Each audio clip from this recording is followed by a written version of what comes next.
नमस्कार मित्रांनो, कमळी या मालिकेच्या येणाऱ्या पुढील काही भागामध्ये आपल्याला जबरदस्त असा ट्विस्ट पाहायला मिळणार आहे. खूपच लेटेस्ट आणि खूप छान असा प्रोमो इथे आलेला आहे आणि ते आता काय होणार आहे त्या प्रोमोमध्ये हे सगळं आपण जाणून घेणार आहोत.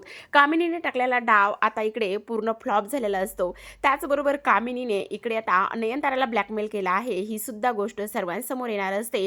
सोबतच आता इकडे जी अनिका उड्या मारत असते, तिचं लग्न ऋषीसोबत ठरलेलं आहे.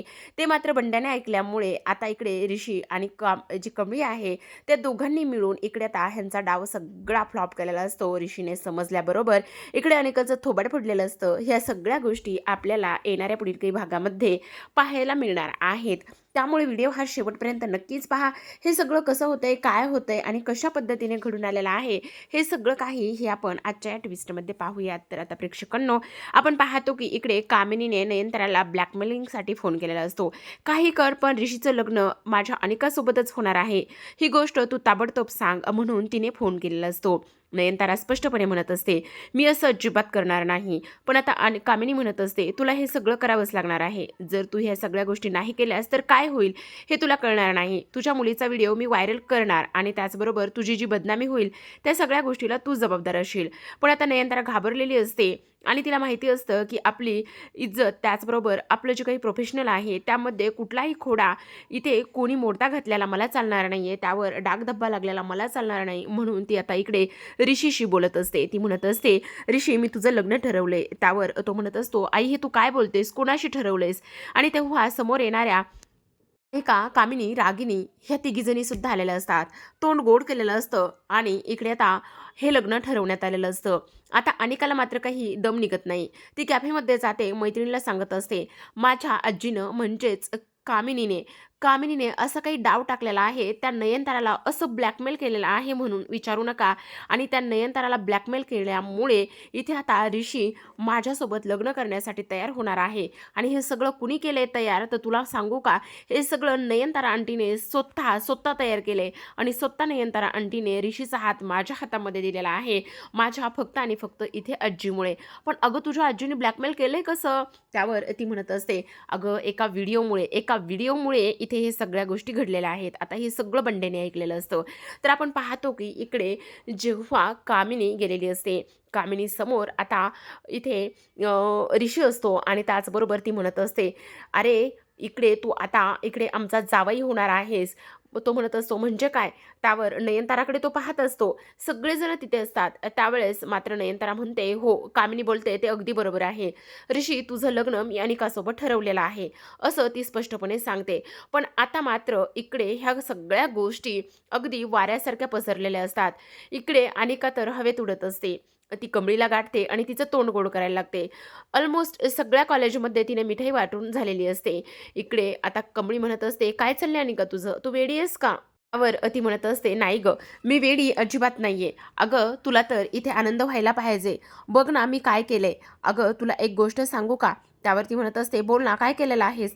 हे बघ, माझं आणि त्याचबरोबर माझ्या ऋषीचं लग्न ठरलेलं आहे. आणि त्यावर इकडे आता कमळी म्हणत असते, काय बोलतेस तू? हो, कारण तुला तर आनंद व्हायलाच पाहिजे, ऋषीचं आणि माझं लग्न ठरलंय. त्यावर कमळी म्हणत असते, मला खात्री आहे तू नक्कीच काहीतरी गोंधळ घातलायस आणि तू काय गोंधळ घातलायस तो मी शोधून काढणारच. असं इकडे तू ब्लॅकमेल करून लग्न नाही करू शकत, हे सुद्धा तेवढंच जास्त महत्त्वाचं आहे, इम्पॉर्टंट आहे, असं सुद्धा ती इकडे बोलत असते. आणि तिने दिलेली मिठाई तिच्या हातावरती ठेवते आणि म्हणते, हे बघ, तू ज्या आता ह्या खोट्या दुनियेमध्ये आहेत, खोट्या स्वप्नामध्ये आहेस, ते स्वप्न मी इथे पूर्ण होऊ देणार नाही. काही जरी झालं तरी सुद्धा तुझं हे भिंग मी सगळ्यांसमोर फोडेल, असं आता इकडे ती बोलते. आणि असं म्हणूनच ती तिथून निघून जाते. आता गेल्याबरोबरच इकडे बंड्या तिला भेटतो. बंड्या आणि इकडे कमळी एकमेकांशी बोलत असतात. कमळी विचारत असते. त्यावर बंड्या म्हणतो, काय झाले कमळे, कसला विचार करतेस? त्यावर कमळी म्हणते, तुला काय सांगू बंड्या, अनिका आली होती आणि बडबड करत होती तिचं आणि ऋषी सरांचं लग्न ठरलंय. त्यावर बंड्या म्हणतो, हो कमळे अगदी बरोबर आहे, पण तुला माहिती का हे लग्न कशामुळे ठरलंय? तर तेव्हा कमळी म्हणते, कशामुळे?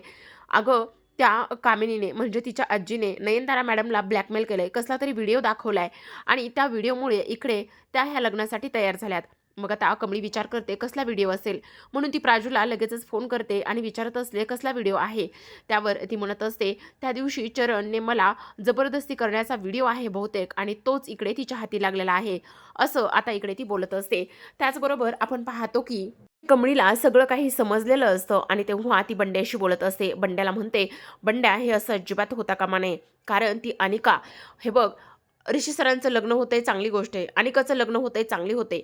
पण ऋषी सरांसाठी ती मुलगी अजिबात योग्य नाहीये. ती मुलगी कशी आहे, काय आहे हे आपलं सगळ्यांना माहिती आहे. त्यामुळे काही जरी झालं ना तरीसुद्धा आपल्याला हे लग्न, ह्या साखरपुडा होऊ द्यायचा नाही." असं ती बंड्याला म्हणत असते. त्यावर बंड्या म्हणतो, "मला सुद्धा तेच वाटतंय. त्या अनिकासारखी मुलगी इथे ऋषीभाऊंच्या आयुष्यामध्ये नकोय. कारण ऋषीभाऊ खूप चांगले माणूस आहेत रे." त्यावर लगेच आता आपण पाहतो बंड्या म्हणत असतो, "तू काळजी करू नकोस. मी एक काम करतो. मी ह्या सगळ्या गोष्टी ऋषी सरांना सांगतो." त्यावर कमळी म्हणते, "नाही, तू सांगू नकोस. मीच जाते ऋषीकडे." आणि ऋषी सरांना हे सगळं काही सांगते. त्यावर आता कमळी ऋषीला भेटायला निघालेली असते.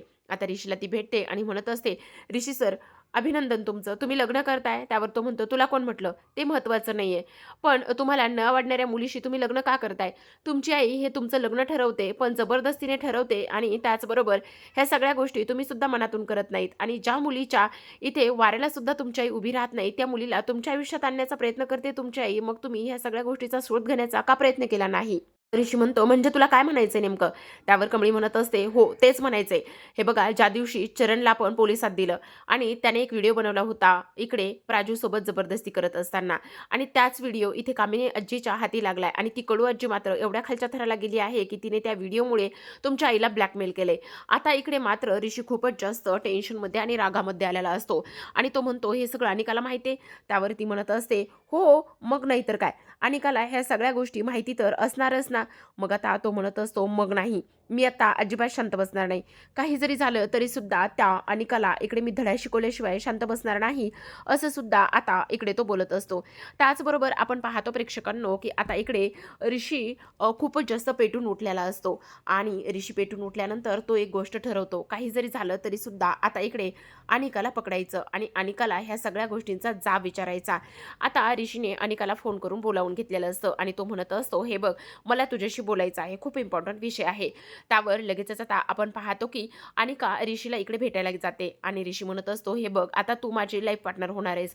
मग सगळे काही ही तूच, त्याचबरोबर सगळ्या काही गोष्टी इथे एकमेकांशी सांगणं गरजेचं आहे की नाही?" म्हणून आता इकडे ते एक गेम खेळतात आणि त्या गेममध्ये इकडे ती म्हणत असते, "अरे ऋषी, आता माझं सगळंच तुला माहिती आहे, तर एक गोष्ट मला तुला सांगायची आणि ती म्हणजेच की इकडे माझ्या कामिनी आजीने तुझ्या आईला ब्लॅकमेल केलंय आणि त्यामुळेच इकडे नयनतारा आंटी इकडे तुझ्या आणि माझ्या लग्नासाठी तयार झालेल्या आहेत." आणि तेव्हा इकडे सगळं काही रेकॉर्ड होत असतं, कारण का आता अनिकाने ह्या सगळ्या गोष्टींची गुन्ह्याची कबुली दिलेली असते आणि त्यामुळे मात्र ऋषी आता खूप चिडतो आणि तो म्हणत असतो, "तुझी हिंमत कशी झाली माझ्या आईला ब्लॅकमेल करण्याची? तुझी लायकी सुद्धा नाहीये माझी बायको होण्याची आणि माझ्या आईची सून होण्याची." असं म्हणून त्याने आता इकडे अनिकाचं चांगलंच थोबाड फोडलेलं असतं. तेवढ्यातच इकडे आता काही मुलांनी इकडे कामिनीला सुद्धा बोलावून घेतलेलं असतं आणि ह्या सगळ्या गोष्टीमध्ये कामिनी आहे हे सुद्धा समजलेलं असतं. इकडे आता कामिनी त्याचबरोबर नयनतारा हे सगळेजण एकत्र आलेले असतात आणि हे सगळेजण एकत्र आल्यानंतर आपण पाहतो की इकडे मात्र पोलीस सुद्धा बोलावून घेतलेले असतात.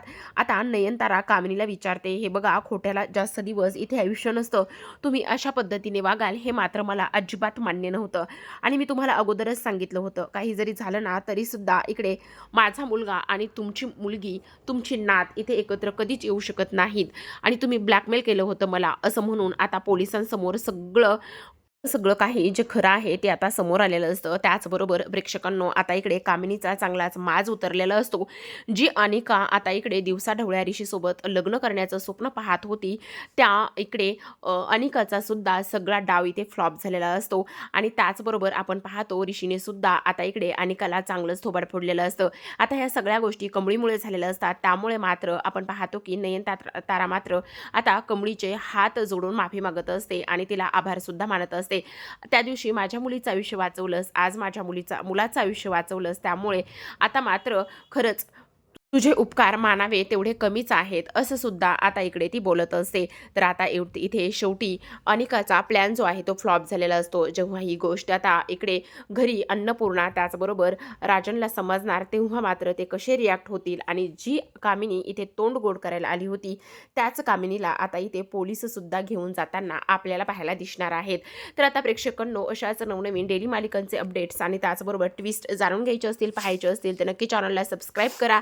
हे सगळं काही ह्या बंड्याच्या सतर्कतेमुळे झालेलं आहे आणि बंड्याने शहाणपणा दाखवला, त्याचबरोबर हुशारी दाखवल्यामुळे आज मात्र कामिनीचा डाव पूर्णतः इथे फ्लॉप झालेला असतो आणि अनिकाचं चांगलंच ऋषीने थोबाड फोडलेलं असतं. तर पाहत रहा कमळी. भेटूयात अशाच एका नवीन ट्विस्ट सोबत. तोपर्यंत धन्यवाद.